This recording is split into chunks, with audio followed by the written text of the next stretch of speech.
Ulama kabeh sing alim-alim ndak urip apa ora mati ngono tok jawabane perkarane ra iso jelasno. Mulane ning Arab al hayat bidul mamat sing darane urip iku ora mati. Karena enggak bisa dijelaskan, coba Anda menjelaskan. Kowe urip ku sebab apa? Ada nyawanya, nyawa itu di mana? Terus dia nempatnya di mana? Oh, nempatnya di jantung ngene-ngene. Suara iso dijelasno. Nah, ketika hidup Anda tidak bisa Anda jelaskan, kudune sok ben wayahe tangi sangka kubur juga enggak bisa dijelaskan. Karena wujud kita ya datang tanpa diundang dan tanpa ikhtiar kita. Nanti tangi sangka kubur ya ora nganggo ikhtiar sama kan? Sama-sama ada kesimpulan lillahi rabbil alamin. Nah, tapi manusia atas nama akal, sawangan hidup ini ada alasannya. Karena kita ditangi ada bapak ibu terus kita jadi wujud. Lucu kan? Hidup ini disebut ada sebabnya. Tapi nanti mati, sangka kubur terus tangi meneh dianggap enggak punya penyebab. Alasannya sudah dilemah kok. Ono meneh iku carane piye? Lah zaman kuwe ora ngono. Dadi ono saiki. Carane piye? Ulama ini malah aneh, carane nentang itu dekne cara dekne waktu maghrib itu nganti kira-kira 6:30 nganti jam 7. Engkau lagi waktu isya jam 7:15. Pokoknya dekne moh nak darani waktu maghrib itu cepet moh. Jadi alasannya masuk akal. Pangeran itu nak gawe biasanya ono kembarane, jadi ono tandingane. Jadi lucu ulama kok jadi. Ulama ya kadang ya lucu. Sampai nak sholat subuh jam piro? 4:30 kan, anggap aja 4:30. Berarti subuh nganti meletak srengenge ada waktu 1,5 jam. Ana waktu pinten? 1,5 jam. Lah saiki maghrib iku wis surup. Nggih, maghrib napa surup. Kudune maghrib ku duwe padanan subuh ana wektu 1,5 jam. Amun dene setuju, entek mego abang tenan yo nek 1,5 jam amun dene nak santrine azan jam itu ngamuk, cung paling cepet 7:30. Perkarane dene cara berpikir maghrib dipadakno subuh, yaiku qoblatul isyamsi ana wektu 1,5 jam jatahe subuh. Kudune ba'da ghurubi syamsi ya ana 1,5 jam jatahe maghrib. Dadi akhirnya santri ini nak adzan 7:30, 7:30. Nak jam itu damuk tenan. Nak maulad dawilah wali 6:15 wis isa. Perkarane. Lah iku ulama. Ya semulane ya semacam-macam ulama iku macam-macam. Ya sik anut sing umum, sing penting ora ruwet. Ya, tapi wau as-shalat khairun maudhu'un. Asal salat itu mesti napa? Apik. Ya asal salat itu mesti napa? Apik. Soal kaifiyah macam-macam. Nah, sing terakhir sing masalah kaifiyah yang enggak diterima. Apakah boleh witir hanya 1 rakaat? Jawab Imam Syafi'i, na'am boleh witir hanya 1 rakaat. Kados kula piyambak barisa seringe witir namung 1 rakaat. Ya ora ana ndase, ora ana gurine, 1 rakaat fakot. Iku witir sejati, paham? Witir napa? Sejati. Mereka ora nganggo 3 rakaat yang 2 kan masalah kan? Ono nyicil napa? Nyicil napa? Witir. Jadi kalau tak akaligus kenapa nak witir sitok? Lah aku nganggo witir model piye wae ketoke ora sejati. Sejati gak? Witir napa sitok? Lha iku Sayyidina Utsman ku sak urip-uripe sahabat terkenal. Niku mboten ate witir luwih kok sitok, iki sak rakaat tok. Tapi aja takok sing diwaca Quran khatam. Lah iku perkara. Dadi sak rakaat tapi diwaca Quran apa? Khatam. Dadi autara bi rakaatin khatama fihal Quran. Dadi sak rakaat tapi khatam Quran. Iku sinten Sayyidina sinten Utsman. Alasan Imam Syafi'i Nabi tau witir nganggo 3 rakaat. Cara Imam Syafi'i ku gak mungkin sing witir tetep sing guri sitok. Mergo sing loro tetep salatun mustaqillatun, salat sing sendiri. Mulane mulai sakniki sampean nak mulai solu sunatan minal witri rakaataini jami'ah wis pokoke salatu jami'ah ya la haula wala quwata illa billah. Lah kok nak imame sholli sunatan minal witri rakaataini wis muni sak muni-muni mumam wis pokoke aku saiki salat. Karena aneh, secara fikih aneh bagaimana mungkin sholat yang sudah disalami ya punya status kan? Sholat saya gantung. Sholat setelahnya. Lalu gunanya salam menutup itu apa? Masa assalamualaikum sementara Gusti ini masih ada. Wis disalami umpama kowe ngentut ya salate sah, umpama aurate kebuka ya sah. Mergo wis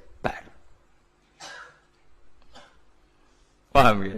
Jadi sholat itu ora iso Jadi mulane jadi kontroversi. Tapi ya apik, bantah-bantahan salat ya apik, bantah-bantahan barang apik.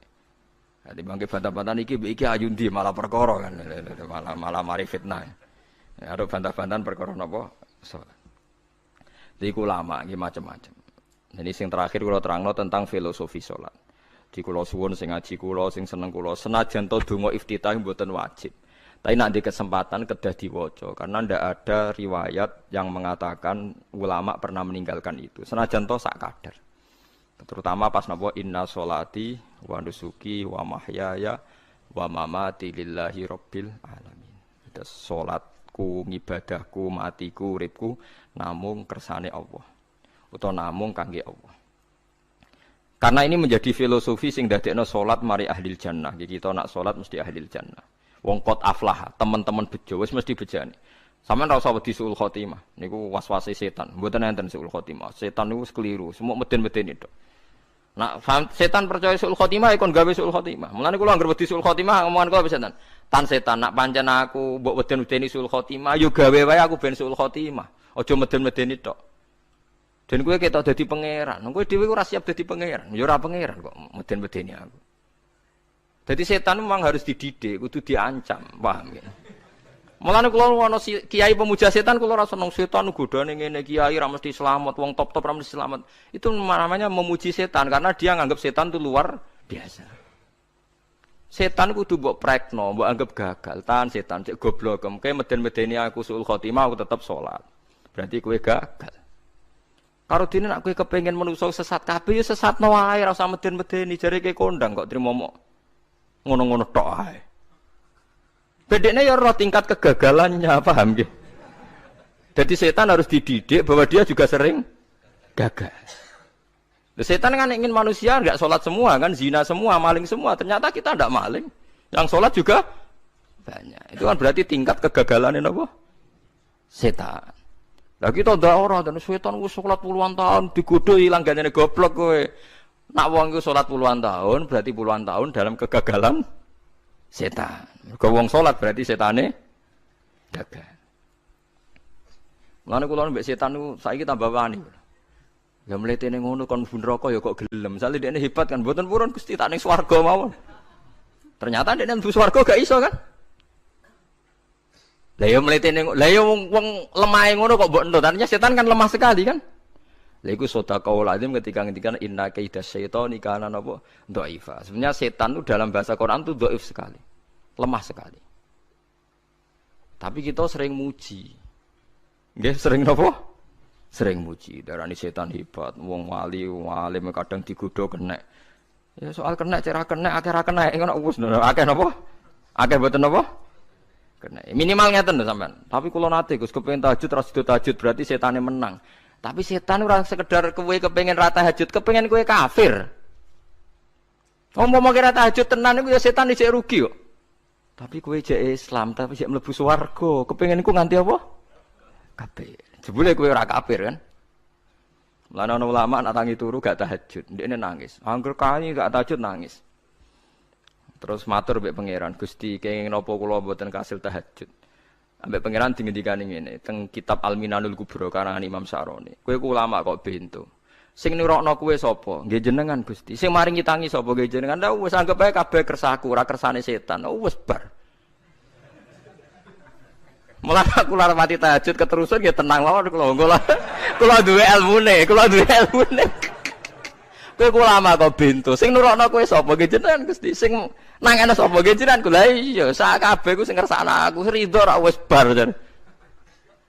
Mulane kena tangi ra di tahajud nggih ridho mawon. Apa meneh sebedino.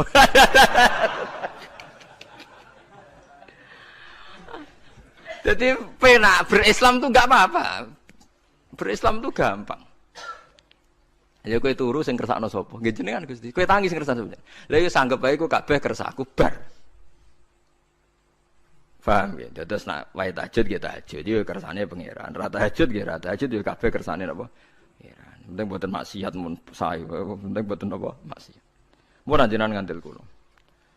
Inna sholati wa nusuki wa mahyaya. Lah ini sing titik tekane teng wa mahyaya. Ngeten misale.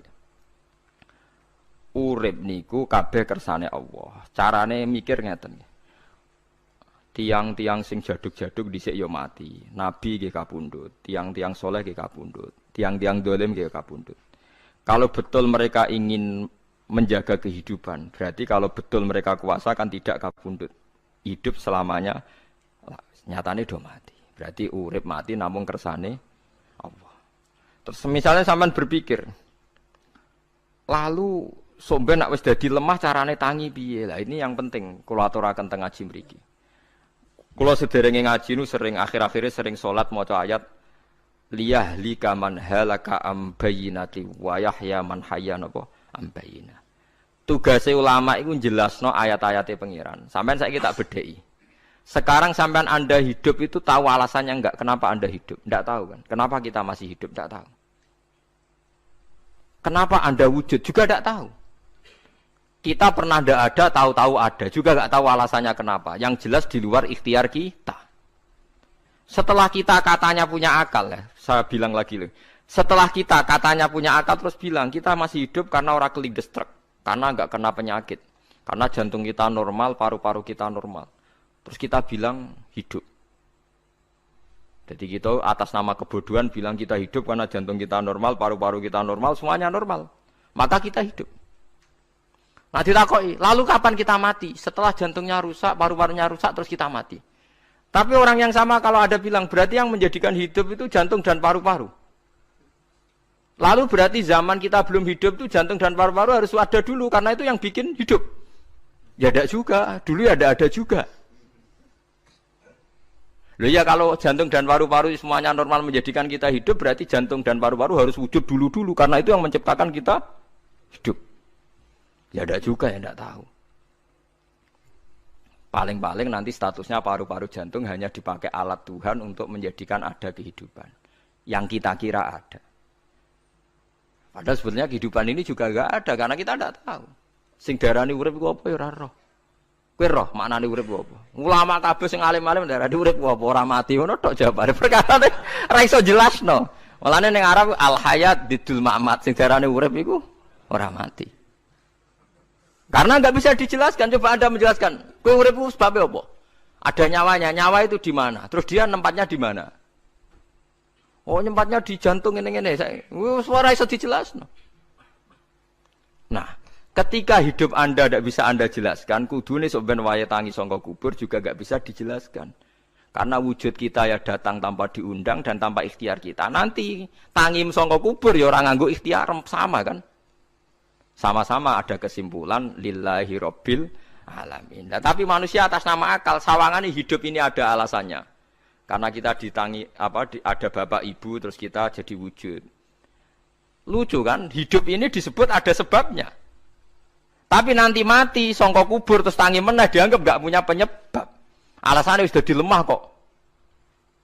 Ono meneh ku carane piye? Lah zaman kuwe ora ngono. Dadi ono saiki.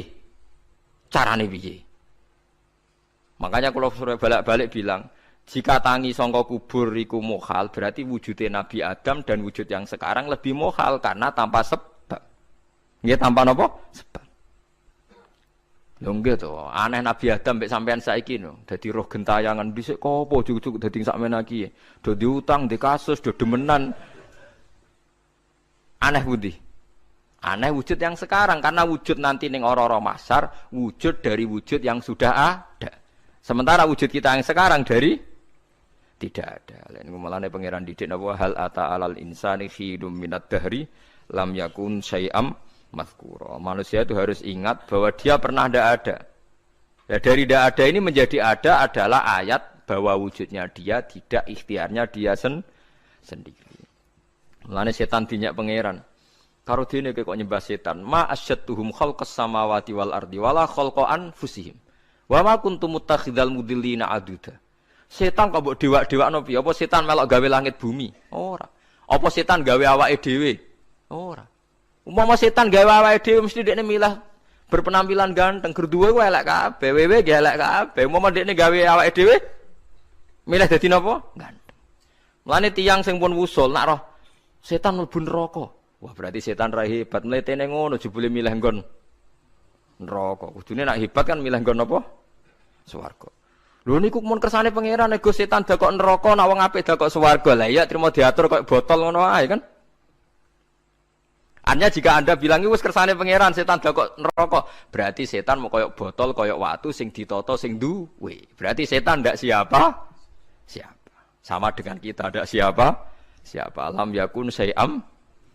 Lah nek ora ngerti siapa-siapa terus usul inna sholati wa nusuki wa mahyaya wa mamati lillahi rabbil alamin. Dadi urip kula mati kula sedanten ikhtiar kula namung kagungane napa jenengan. La syarika lah pun mboten enten tiyang sing sinten mawon mboten enten sing ngatur niku. Terus wa bidzalika umirtu wa ana napa minal muslimin, dan dengan keyakinan niki kita diperintah. Jadi donga iftitah senajan to mboten wajib, tapi itu filosofi dalam hidup. Kersane jenengan napa nggih delok donya niku pun bar. Urip ya kersane pangeran ya mati kersane pangeran. Mula kadang nggih mikir aku nek mati bar mati jebule gak kiamat-kiamat tak kesuwen cah ngenteni atusan napa tahun misalnya. Anda tidak usah khawatir begitu. Zaman Nabi Adam nganti bapak amak wis saiki 7.000 tahun. Kok ora protes mbek pangeran? Terlambat Gusti saya menyaksikan dunia karena 7.000 tahun yang lalu. Ya saniki kan pun tahun pinten toh? 7.000 ya. Umur dunia saniki pun pinten? SM itu kalau menurut penanggalan agama itu 5.000 tahun. Sebelum Masehi dihitung Nabi Adam itu. Pokoknya dihitung langit bumi ini 5.000 tahun. Lah saniki tahun 2000 sekitar 7.000 tahun. Padahal wonten sing ramal umur dunia mau pinten? 7.000 tahun. Jadi enak sing mun diutang-utang mun beres nih mun bar nih mun dianggap bar nih mun tak nih. Jari ini to.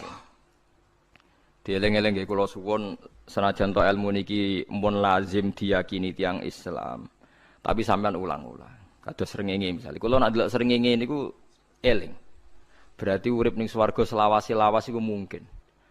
Karena Allah bisa menciptakan benda yang begitu panas, tapi punya daya tahan atusan tahun. Pemenang nak cara discovery ya, nak ngitung malah jutaan tahun yang lalu, malah bawa hitungan konti wajar dinosaurus 400 juta tahun. Padahal agama nanggali bumi namung pinten? 5.000 tahun sebelum napa Masehi. Tapi nak cara ngomong ilmuwan jutaan napa? Sing ngitung ya sapa terus? Ke apaan terus?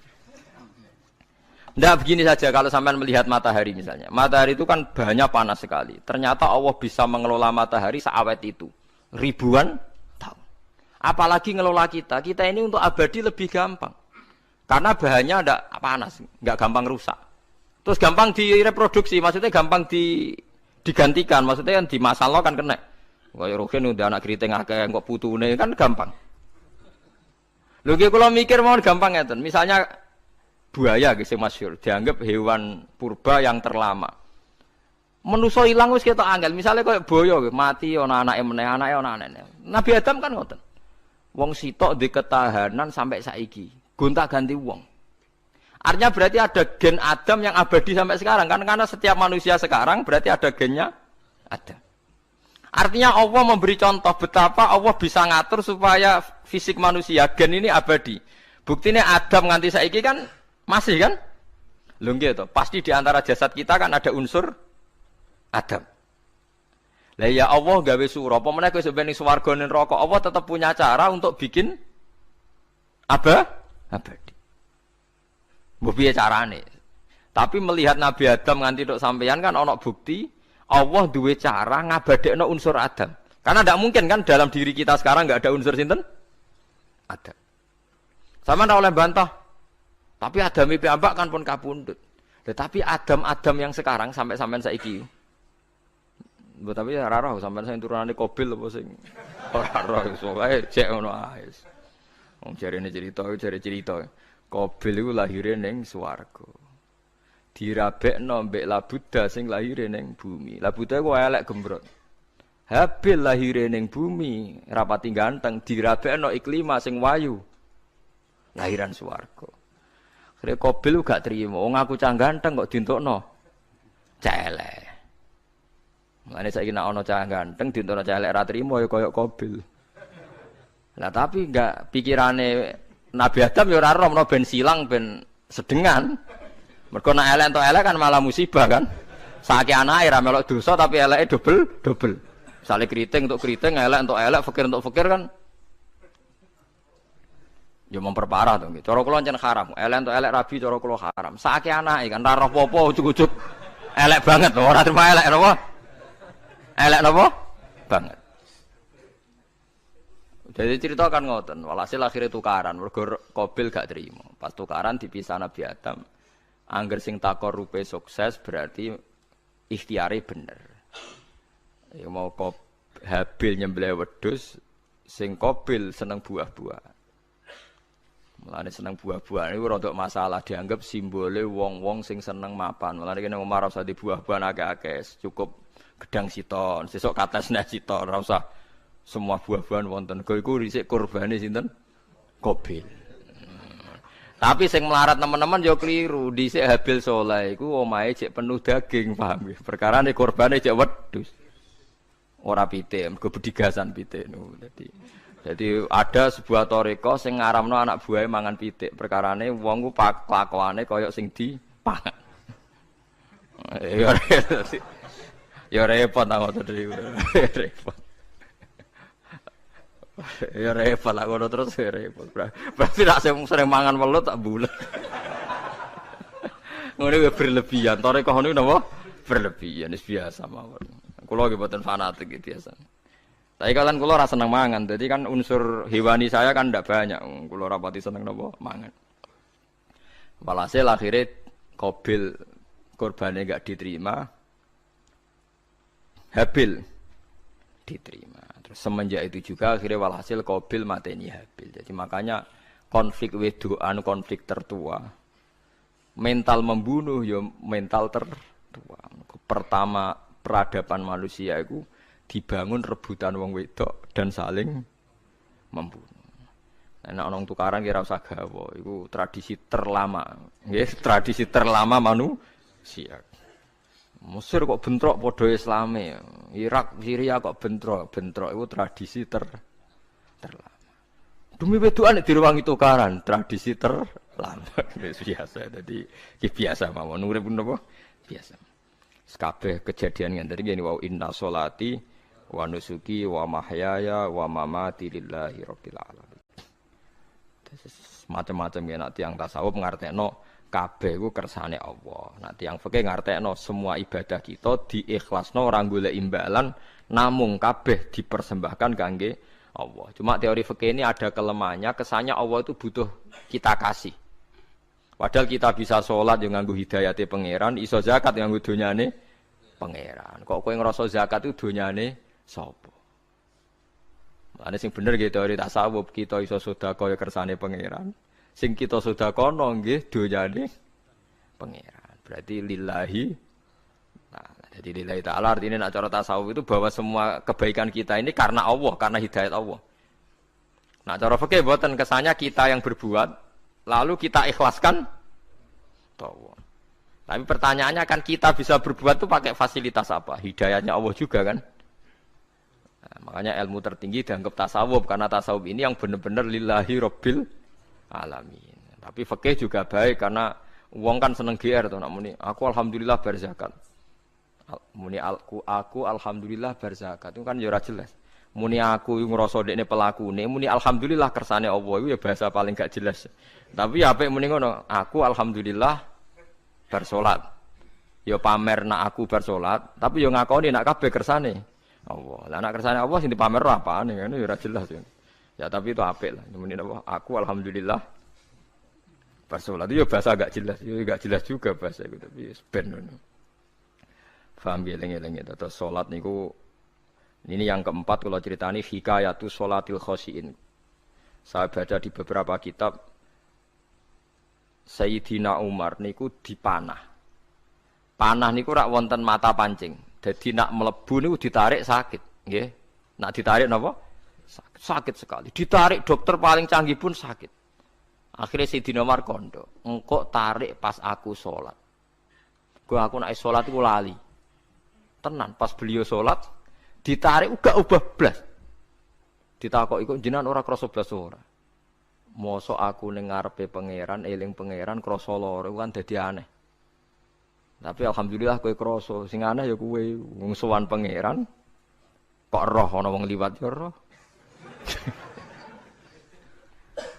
Jadi Sayyidina Umar, dadi khusuke Sayyidina Umar nganti dipanah, ditarik wak kangelan. Loro, pesen engko aku tarik pas salat. Mulane ora ana sahabat mati kecuali pas salat. Mergo pembunuhe roh paling lengah iku pas salat. Umar dipateni pas aku yakin wong nakal mateni rugen pas salat reksa yakin aku yakin. Plengane ngono piye. Semasa salat tetep siaga aja. Iku sirine kena apa Umar dipateni pas salat. Kok musuhe ku ngerti, sahabat tuh paling lali nak pas salat. Sayyidina Ali kabudute nggih pas salat. Dan alhamdulillah cerita itu enggak ada sekarang karena yang salat luwih canggih, luwih napa? Canggih. Wah, tetep konangan lho. Salate plengan dis. Konsentrasi penuh menjaga diri sendiri. Dadi kaya pangeran. Jadi justru itu nunjukno hebatnya Sayyidina Umar. Wes ngerti dalam bahaya tetap sholat. Nah, sekali sholat dia yang pangeran tenanan. Mboten roh blas. Sayyidina Utsman nggih pas deres Quran. Wae rata-rata ulama dulu begitu. Nah niku masyhur Sayyid Ali Zainal Abidin itu pas dia sholat blandar ceblok sampai bajunya sobek, omah kobong dekne ra roh. Ditulung siapa saja enggak tahu ya dia karena asik mbek pangeran. Mosok jarene mosok aku pas madhep pangeran eling liyane. Nah, tapi kita ora iso kan bayangno salat-salat ke kelas ngoten niku. Nah, Kanjeng Nabi Muhammad soft paling guri niku yasma'u azizu sadri ka azizil mirjal.